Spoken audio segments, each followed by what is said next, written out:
Hey, Coach, I know something you talk about with this team is the fight in this team and the way they work. Why do you think that is, and how important has it been to this squad?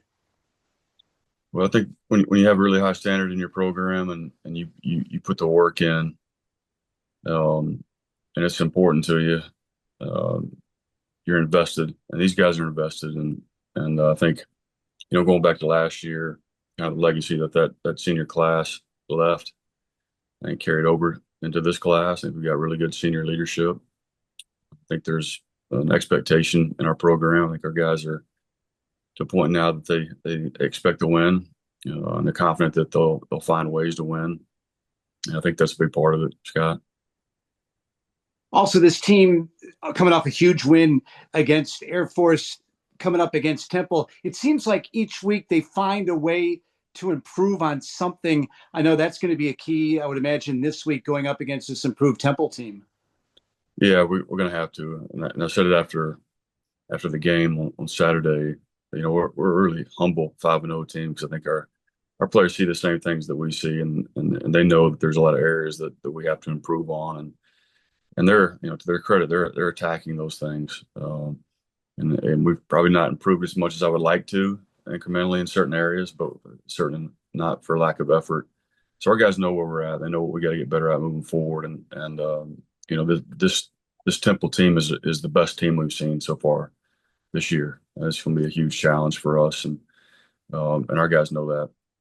What's impressed you the most with the arrival of Coach Keeler and what he's done so far through the early portion of the season with his new team? Yeah, got a ton of respect for Coach Keeler. I got to play against him when he was the head coach at Sam Houston, and when I was at Kennesaw State, obviously did a phenomenal job there.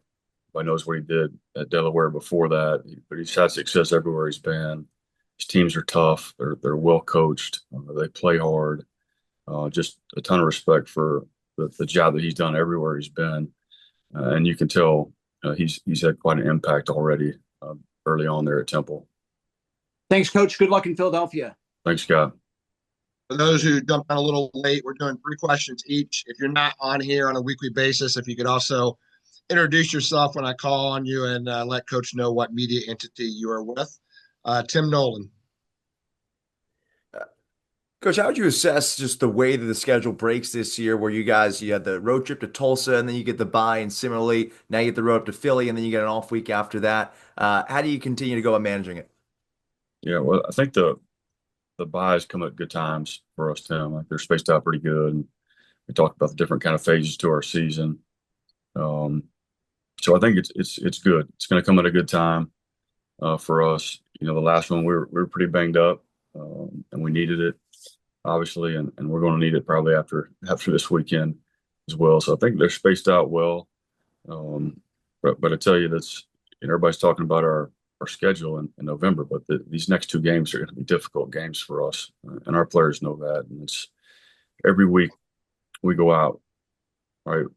The teams that we're playing are good enough to beat us. There's no question about that. And so we've, like I keep saying, we've got to continue to get better if we expect to continue with the success that we've had so far.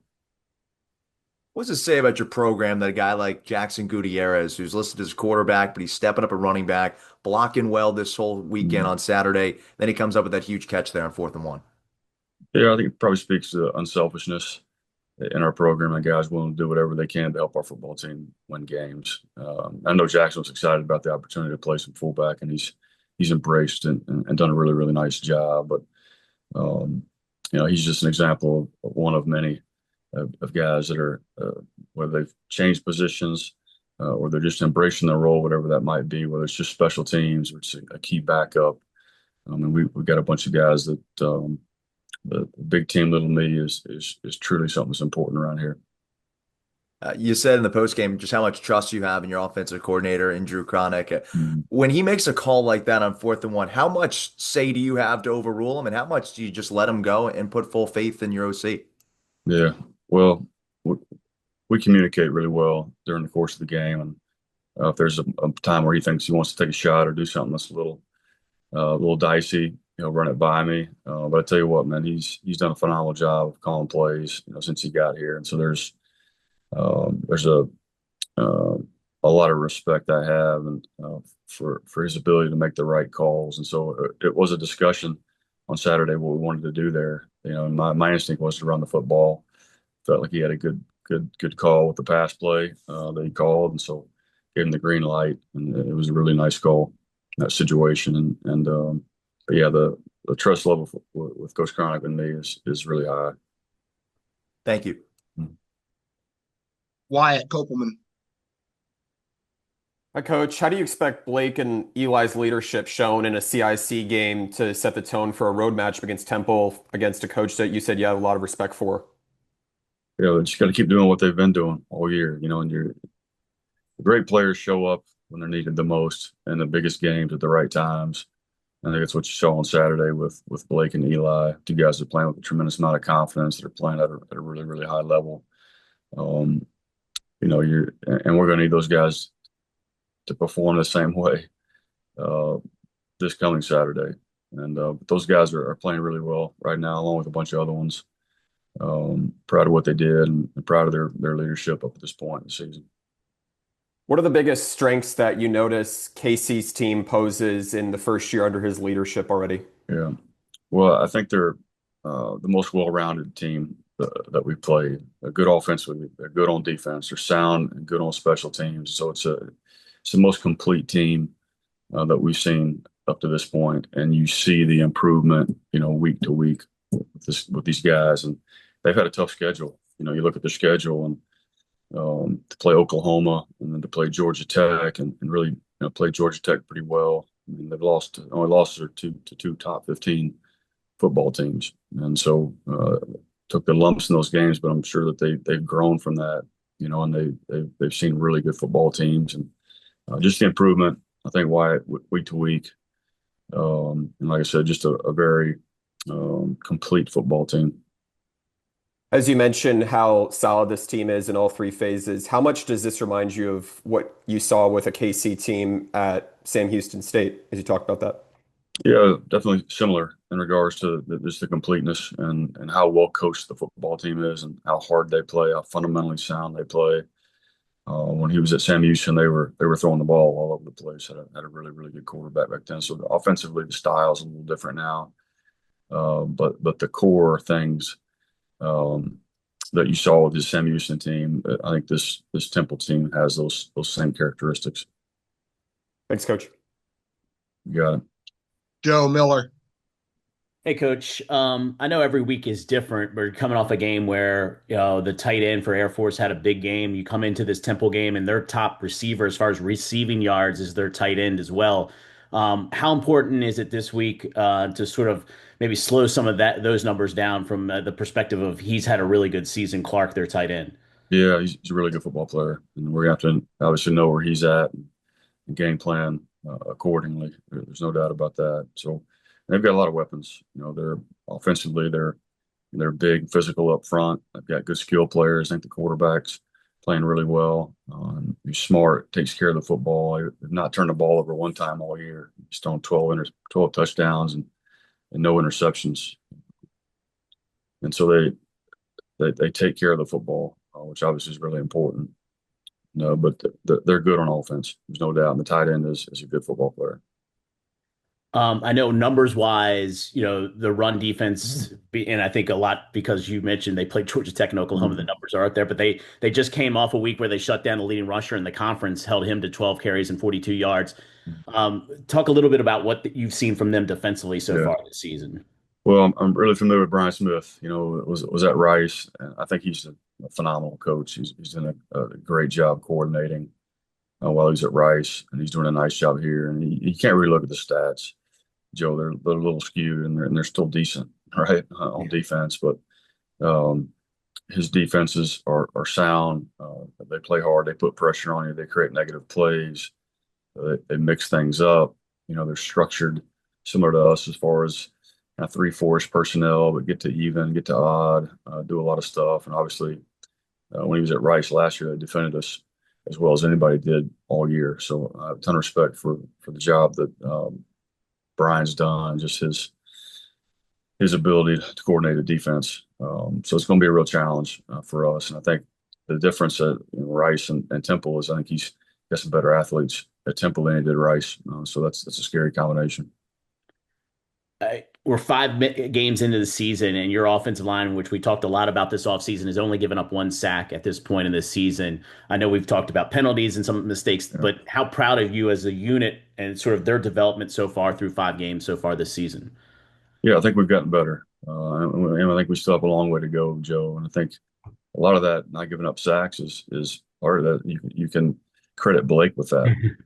A guy that's shifty in the pocket, and a lot of what we do is just rolling out or getting the ball out quickly. Not to take anything away from our offensive line, but he's been phenomenal about getting rid of the ball and not taking sacks. There were 2 plays on Saturday where most quarterbacks would have gotten sacked and spun around and got it out to the back on a check down and threw it away another time.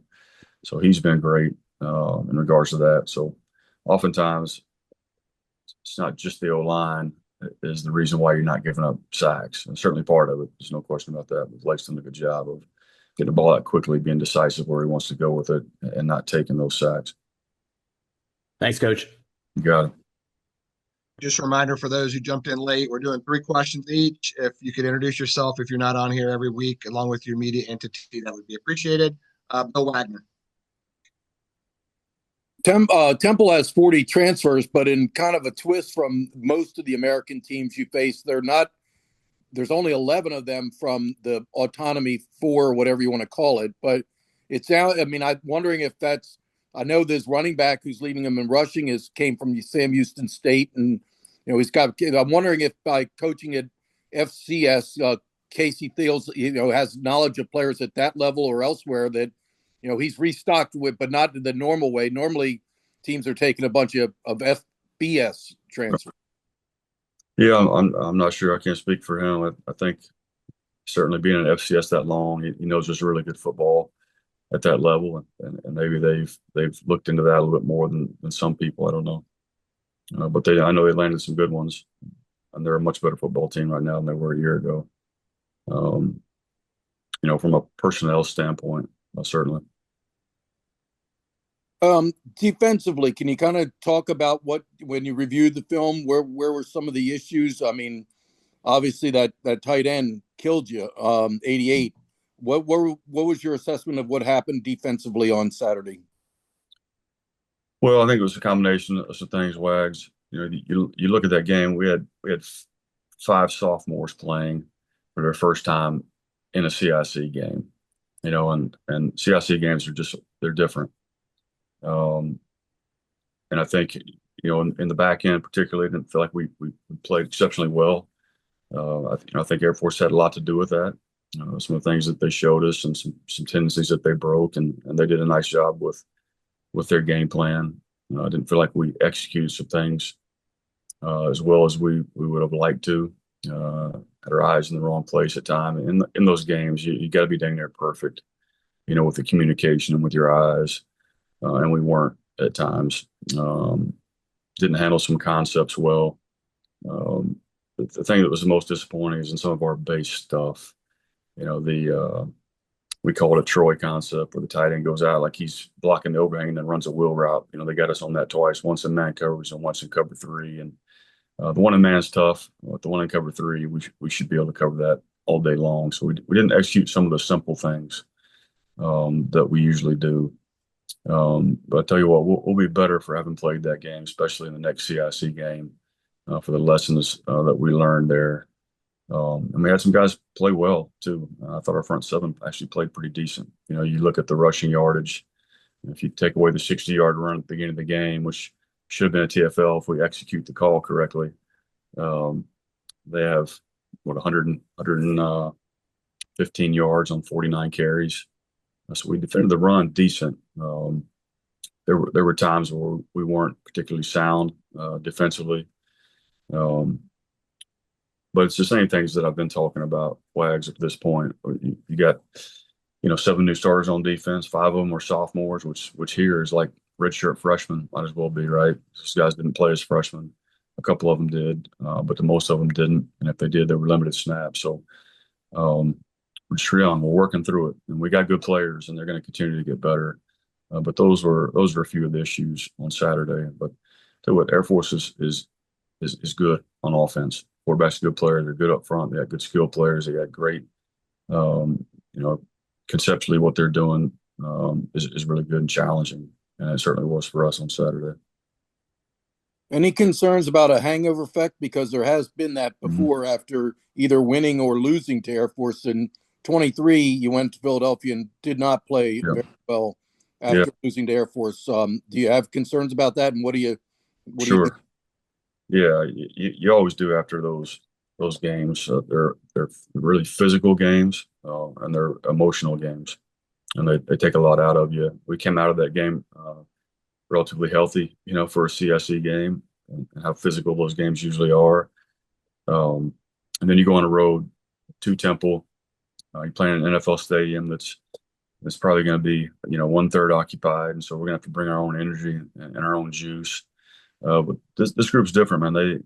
They show up now every week, and I don't expect that to be any different. But to say that I'm not concerned would probably not be accurate. So we'll do everything we can to get them cranked up and get them going. They know what this game means for our program and what our goals are, and so you know, I would hope that these guys will be ready to play, and I think they will be.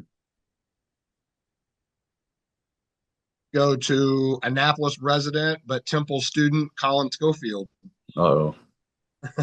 Hey, Coach. How you doing? I'm great. How are you, Colin?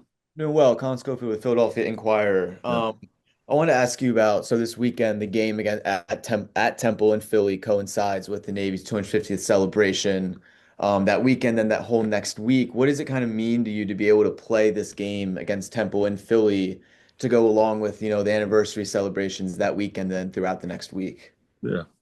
Well, it's a pretty special deal to be able to play it there.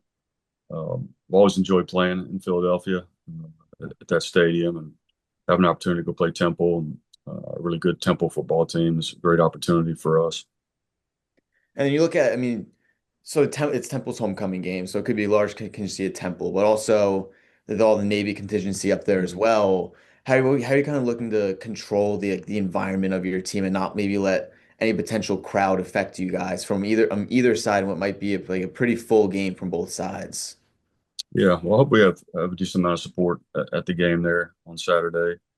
But at the end of the day, the crowd shouldn't matter, right, Colin? I mean, you know, we talked this before the game this past weekend about, you know, it's going to be a good crowd. It's going to be a great environment. You know, take that in, take a minute to enjoy it before the game starts. And after that, it's all about, you know, what happens between the white lines and being able to create your own energy and continue to do that throughout the game.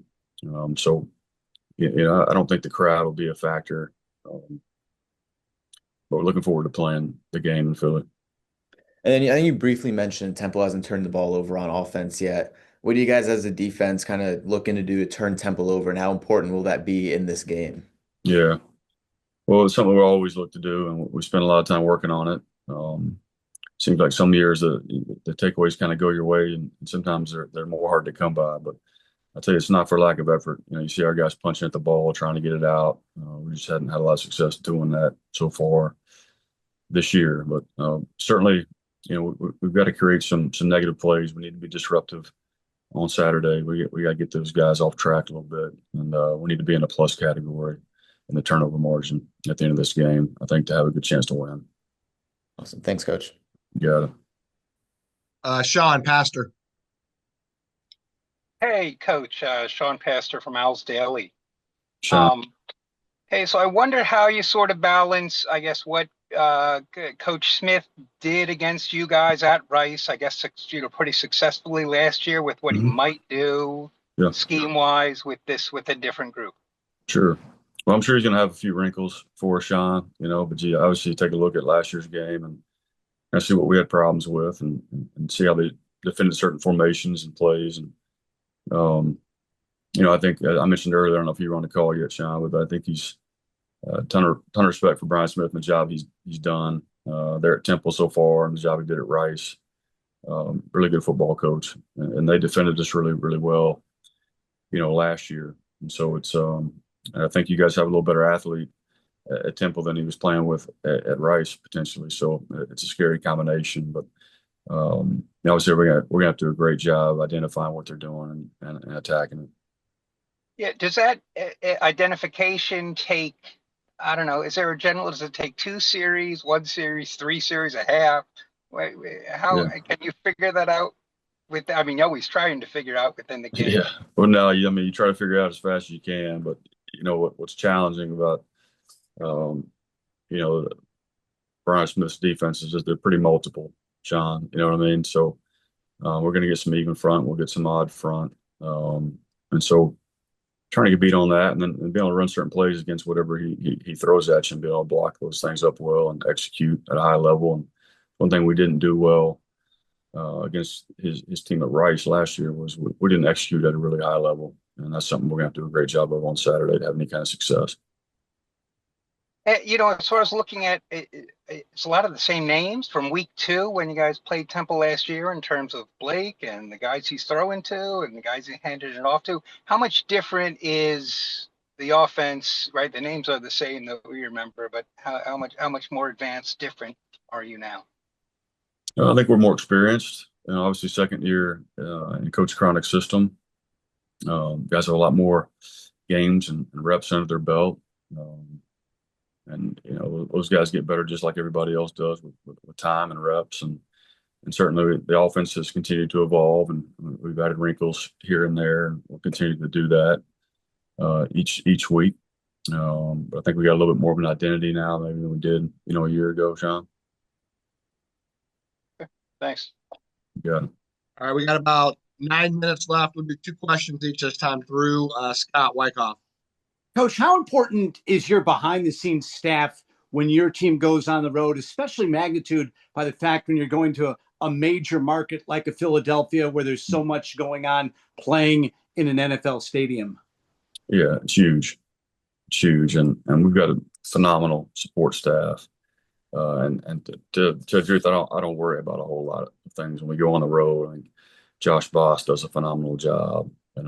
Greg Morgenthaler and his crew do a phenomenal job, and it's really not something I've had to worry about or think much about. And it's you said the support staff's job is to make our jobs easier, and they certainly do that. There's no doubt about it. But it's critical when we travel. But those guys do a great job. And Courtney, with her role in recruiting on campus, how important has that been, creating that position on your staff? Extremely important. And she's kind of the face of our program. A lot of times she's the first face that a family or recruit sees, and she's been phenomenal. We're lucky to have her, and some of the schools have tried to poach her away from us, and we've been able to keep her up to this point. But she does an outstanding job. Awesome. Thanks. You got it, Scott. Tim Nolan. Just one more from me. Tomorrow, talking with your Philly native, Shane Reynolds, and he got to play a decent amount, especially with Alex getting some rest this past weekend. Just what has he meant to your program? Yeah, well, he's a soldier for the program, Tim, and I thought he did a nice job on Saturday. Made a couple of nice, tough runs. I got us a first down on one of them, and he's another example of a guy that embraced his role, to the fullest. Has worked extremely hard. Is a very well respected player and person in our program, and I was really pleased with what he did on Saturday. Thank you. You got it. Wyatt Kopelman. Coach, I know you put up almost 520 yards of total offense on Saturday, but I wanted to ask the biggest things that you had seen from the run game again as it leads the country in yards per game. Mm-hmm. Didn't have as many opportunities on Saturday. I have the number in front of me, but there's a fewest amount of carries we may have had, in the last 2 years. And obviously we were able to capitalize on some things throwing the football. That's the beautiful thing I think about this offense, and having Blake Horvath, the quarterback, and some of the skill players we have to get the ball to is if you're doing certain things that take away the run, then we can throw the football. And so, we'll throw as much as we need to. Obviously you want to establish a run game here. That's the formula for success. But when people are doing things like Air Force was doing, they're going to leave our guys in man coverage. And we got to be able to take advantage of that. And I thought Drew did a nice job of calling the game that way on Saturday. And obviously, Blake played at a really, really high level, as well as Eli Heidenreich and our other skill players. And so to have the ability to take advantage of the things we need to take advantage of in the game is something that's different for us now. I know you mentioned last week how the missed assignments are something to improve upon going forward. Did you see enough progression toward that being more of a mainstay as it relates to your secondary picking up? But you talked a little bit about the communication earlier. Yeah, so we're work in progress back there, and each week presents its own challenges. What Air Force did offensively was really challenging, and it required a lot of communication, a lot of checks, and we've gotten better in regards to that. Obviously, it was a little bit more exposed, I think, on Saturday, Wyatt, but it's something our guys know we got to get better at, and we're working hard to do that. Good luck this week, Coach. Thanks, Wyatt. Joe Miller. Yeah, just one more from me, Coach. You went back to Lance on the kickoffs on Saturday. Kind of just go through that decision, and I got to imagine you were pretty proud with the way he performed on Saturday as well. Yeah, I think I was. Yeah, he kicked it out of the end zone every time. So that's what we need. We need the hang time. We need to kick it in the end zone, and we took a little bit of the directional kicking off of him, which we struggled with a little bit, and having kick some balls out of bounds, Joe, which we can't have. And he's got a big leg. Just got to work a little bit better on where he's placing it. But I thought he was really good Saturday. I was excited to see that. And that takes a little bit off of Nate, where he can focus on field goals, and his legs a little fresher when we can do that. Thanks, Coach. Yeah. Wags. Alex Texas tried to go, but really wasn't able to and did not play for most of the game. Can you tell us where he is? And also Luke Hutchison, do you expect them to be available for Temple? Yeah, Luke won't be available, Wags, unfortunately.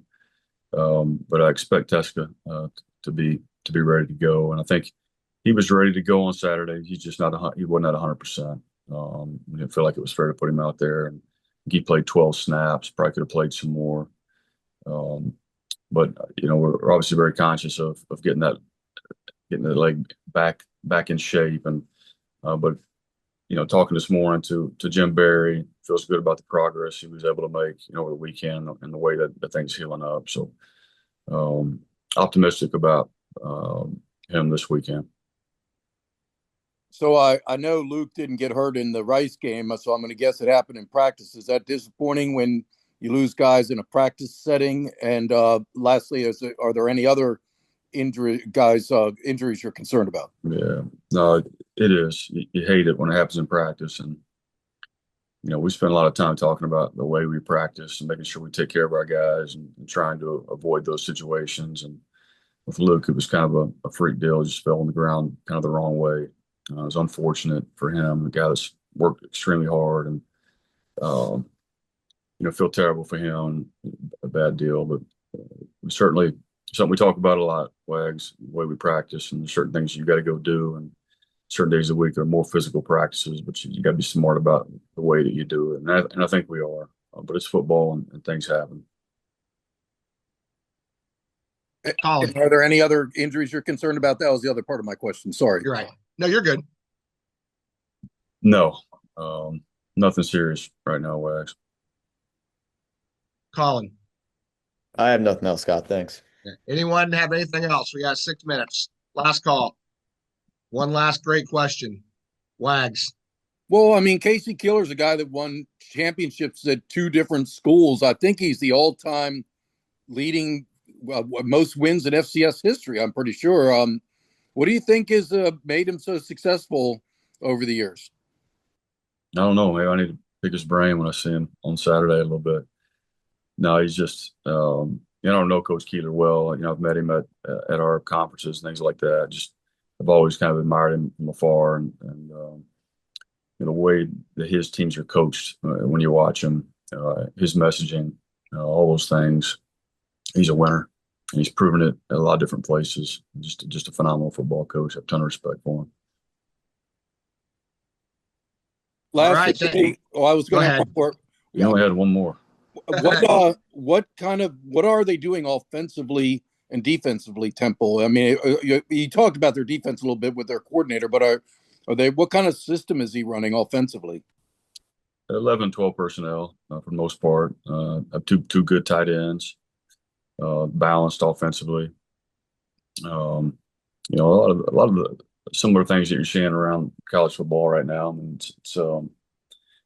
I wouldn't say it's a unique offense, but it's an efficient offense. They're able to run the ball and throw it. Your play action, your boot, your RPOs, your inside zone, all those type things. That reminds me of when I'd ask Paul Johnson that, and he'd go NCAA offense. With some wrinkles, yeah. I think Eddie Robinson's the all-time winningest FCS coach, but Coach Keeler is definitely up there. All right, thanks everybody. Thanks, guys.